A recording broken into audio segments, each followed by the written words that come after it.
स्वागत है दोस्तों फिर से एक नई वीडियो के साथ। तो ये वीडियो है क्लास 12 के विद्यार्थियों के लिए। ठीक है, आज हम लोग करेंगे जो इंग्लिश कोर आप लोग का जो एग्जाम है ना, उसका हम लोग देखेंगे इम्पोर्टेंट क्वेश्चन, लेकिन हम लोग करेंगे चैप्टर वाइज। ठीक है, तो आज हम लोग कर रहे हैं चैप्टर 1 पोइट्री का, जो चैप्टर का नाम है माई मदर एट 66। और इनके लेखक जो है वो है कमला दास। ये भी ध्यान रखिएगा, हो सकता है सवाल आ जाए।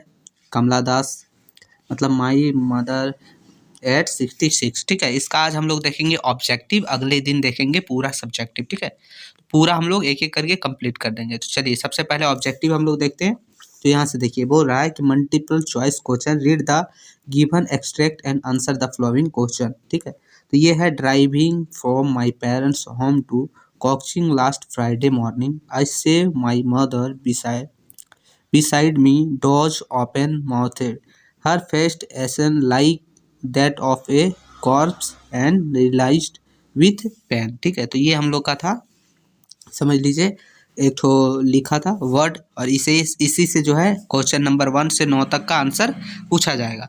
सबसे पहले पूछेगा कि जो the given extract is taken from the poem, मतलब ये कौन से पोएम से लिया गया है। तो हम लोग कौन से पोएम से लिया गया है, तो है option number B, my mother at 66। ठीक है, चलिए दूसरा है हम लोग का कि where was poet driving to, मतलब पोएट कहाँ ड्राइविंग कर रहा था। तो आप लोगों ने वहीं देखा, यहीं देखिए, यहीं देख रहे हैं ना आप लोग, कहाँ है, कोक्चिन एयरपोर्ट। ठीक है, तो ये होगा option number B, कोक्चिन airport, market नहीं एयरपोर्ट, ध्यान रखिएगा।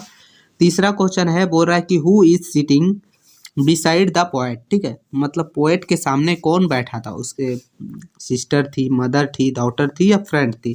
तो इसका जो आंसर होगा तीसरा का, इसका भी आंसर होगा ऑप्शन नंबर बी, मदर थी, है ना। आप लोगों ने यहाँ देखा, कहानी में ही है, देखिए यहाँ देखा, I saw my beside me, मतलब उसने देखा कि मेरी माँ साइड में है। ठीक है, यही है। आगे फिर है, फिर थोड़ा सा दिया हुआ है कि but soon put that away threw away and looked out at young trees springing the merry child spilling out of their homes। तो ये था चौथा जो क्वेश्चन है, बोल रहा है कि who out at young tree, तो कैसा, किसके बारे में बोला है। तो चौथा का जो आंसर होगा ना हम लोग का, इसका भी ऑप्शन नंबर बी हो जाएगा। किसने बोला है और किसे दिखाई दे रहा था यंग ट्री, तो वो दिखाई दे रहा था पोएट को। ठीक है, चलिए हम इसे बड़ा कर लेते तो अच्छा से दिखेगा। ठीक है, चलिए देखते हैं क्वेश्चन 5वां। तो क्वेश्चन 5वां है कि what does spring tree satisfy. तो ये हम लोग का जो 5वां का आंसर होगा ना, ये होगा ऑप्शन नंबर ए, फास्ट मूविंग ट्रीज। ठीक है, फास्ट मूविंग ट्रीज, स्प्रिंटिंग का मतलब यही होता है। चलिए अगला छठा क्वेश्चन। तो छठा क्वेश्चन है, बोल रहा है कि what does the poet notice to the outside, मतलब उसने क्या नोटिस किया आउटसाइड में। तो उसने नोटिस किया कि स्प्रिंगिंग ट्रीज एंड मेरी चिल्ड्रंस रनिंग आउट, मतलब जो स्प्रिंगिंग ट्री है और चिल्ड्रन जो है वो साइड में दौड़ रहे हैं। ठीक है, ऐसा उसने मतलब नोटिस किया। चलिए छठा हो गया हम लोग का। चलिए 7वां देखेंगे। तो 7वां क्वेश्चन से पहले एक तो फिर से वही पैसेज का पूरा किया हुआ है। तो I looked again at her wan pale a slate winter moon and felt an all familiar my childhood fear, but all said was see you soon अम्मा। फिर है कि all I did was a smile and a smile and a smile। ठीक है, ऐसे है। तो ये है 7वां। बोल रहा है कि the narration compared her mother to, मतलब अपने मदर का जो कंपेयर है वो किससे कर रहा है। तो 7वां का आंसर ऑप्शन नंबर सी है, लेट विंटर मून। आप लोग यहीं देखिए, है ना, लेट विंटर मून। ठीक है, चलिए आगे देखते हैं दूसरा 8वां। बोला है कि what was the familiar एचे with the poet felt. तो ये जो हम लोग का जो आंसर होगा ना, इसका होगा 8वां का option number B, her childhood fear of losing her mother.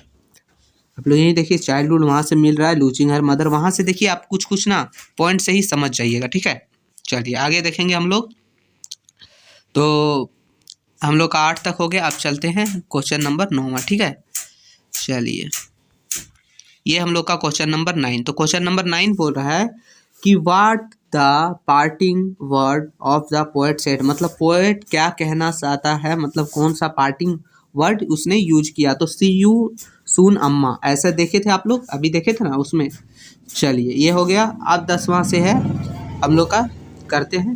The mother old age and lack of energy in the depiction of, तो ये हम लोग का 10वां का आंसर होगा ऑप्शन नंबर ए। क्या होगा कि the poet helplessness in old age, ठीक है। 11वां, the poet is made up of, उसने क्या बनाया था, तो ये हम लोग का 11वां का आंसर ऑप्शन नंबर बी होगा, ए सिंगल सेंटेंस। क्या, ए सिंगल सेंटेंस। अगला 12 नंबर बोल रहा है कि the image of merry child has been brought out by the narrator in order to, तो ये हम लोग का 12वां का जो आंसर होगा ना, ये होगा option number A, saw energy and एक्सुबेरेंस of young children. चलिए अब देखते हैं 13 नंबर क्वेश्चन कि the narrator is only using her smile to, तो ये 13 का जो आंसर होगा ना, इसका होगा हम लोग का option number A, cover up her pain, मतलब अपने दर्द को छुपाने के लिए जो है स्माइल टू स्माइल कर रहा था, ठीक है, यही है। अगला 14 नंबर बोल रहा है कि smile and smile and smile, इसका मतलब क्या है, तो ये 14 नंबर का जो आंसर है इसका ऑप्शन नंबर ए होगा, एलिट्रेशन, एलिट्रेशन के कारण जो है स्माइल एंड स्माइल बोल रहा था, ये एलिट्रेशन है जो दर्द को छुपाने के लिए स्माइल कर रहा था। चलिए 15 नंबर बोल रहा है कि children spilling out is an, तो वो क्या था, स्पीलिंग आउट इज एन, तो 15 का जो आंसर होगा ना, इसका ऑप्शन नंबर बी हो जाएगा, मेटाफोर, मेटाफोर। चलिए अगला है क्वेश्चन नंबर 16 बोल रहा है कि trees springing in A poetic device it is, तो ये हम लोग का 16 का जो आंसर है ऑप्शन नंबर ए है, पर्सनिफिकेशन, पर्सनिफिकेशन। चलिए 17 नंबर देखेंगे, बोल रहा है कि what do the running trees satisfy, तो मतलब जो ट्री है रनिंग कर रहा है वो सेटिस्फाइज किससे होता है, तो ये कैसे उसे लगा था, ठीक है। तो 17 का आंसर ऑप्शन नंबर सी होगा, कि fast moving changing in human life childhood to old age, ऐसा कहने का मतलब है कि बहुत जल्दी मूव कर जाता है, मतलब इंसान का जो जीवन है बचपना से बुढ़ापा, ठीक है। चलिए 18 नंबर क्वेश्चन देखेंगे, बोल रहा है कि what did the poet realise his pain, मतलब उसे कैसे रियलाइज हुआ अपने दर्द का, तो ये जो 18 का आंसर होगा ना, उसका ऑप्शन नंबर ए होगा, her mother appearance like a corps, ठीक है। चलिए 19 नंबर देखते हैं हम लोग, बोल रहा है कि what do you parting word see you soon Amma satisfy, मतलब सी यू सून अम्मा सेटिस्फाई, इसका मतलब जो है पार्टिंग वर्ड, मतलब इस कैसे सेटिस्फाई होता है, तो इसका जो 19 का आंसर है ये ऑप्शन नंबर बी हो जाएगा, कि हर ऑप्टिमेस्टिक फेयरवेल फुल ऑफ चीयरफुलनेस, ठीक है।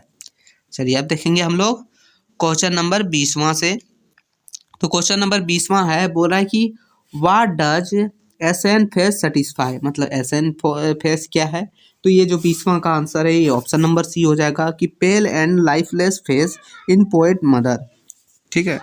चलिए 21 नंबर बोल रहा है कि whose house in the poet was living, ठीक है, तो ये हम लोग का जो 21वां का आंसर है वो ऑप्शन नंबर डी है, क्या है, हर पेरेंट हाउस, किसके, पेरेंट्स के हाउस। 22 नंबर देखते, बोल रहा है कि what does the expression smile to smile and satisfy smile to smile, तो ये 22वां का आंसर हम लोग का ऑप्शन नंबर डी हो जाएगा, कि poet desperate effort to hide her fear, मतलब अपने डर को छुपाने के लिए, अपने पेन को, अपने दर्द को छुपाने के लिए जो है स्माइल टू स्माइल का यूज कर रहा था, ठीक है। 23 नंबर क्वेश्चन है, बोल रहा है कि who is the poet of this poem, अब यही बहुत बड़ा, देखिए यही क्वेश्चन जो है ना, जो आगे बताए थे वही देखिए, बोल रहा है कि इस कविता के जो है पोएट कौन है, थोड़ा सा आप लोग का पंक्ति में लिख देगा, फिर उसका क्वेश्चन पूछ लेगा कि इस पंक्ति में जो लिखा गया है उसके कवि कौन है, तो यही सब आप लोग को जो है ना बहुत ज़्यादा ध्यान रखना है। तो ये हम लोग का था कमला दास, कौन था, कमला दास। 24 नंबर देखते हैं, बोल रहा है कि how far was the poet standing away from her mother, तो ये हम लोग का जो आंसर हो जाएगा ना 24 का, वो 24 का ऑप्शन नंबर सी हो जाएगा, फ्यू यार्ड्स, ठीक है, मतलब अंगना में। चलिए अगला 25 नंबर बोल रहा है कि what did the poet see outside the window, उसने क्या देखा अपने विंडो से आउटसाइड में, तो ये जो हम लोग का 25 का ऑप्शन नंबर सी क्या देखा, यंग ट्रीज, मतलब जवान पेड़, ठीक है। ऐसे मतलब नए नए पेड़, ठीक है, ऐसा कुछ। तो यही टोटल 25 क्वेश्चन था इस चैप्टर का। फिर अगले चैप्टर हम बहुत जल्दी करेंगे, ठीक है। तो ये वीडियो अच्छा लगा तो अपने सारे दोस्तों के पास शेयर कर दीजिएगा। फिर मिलते हैं आगे की वीडियो में, तब तक के लिए जय हिंद जय भारत।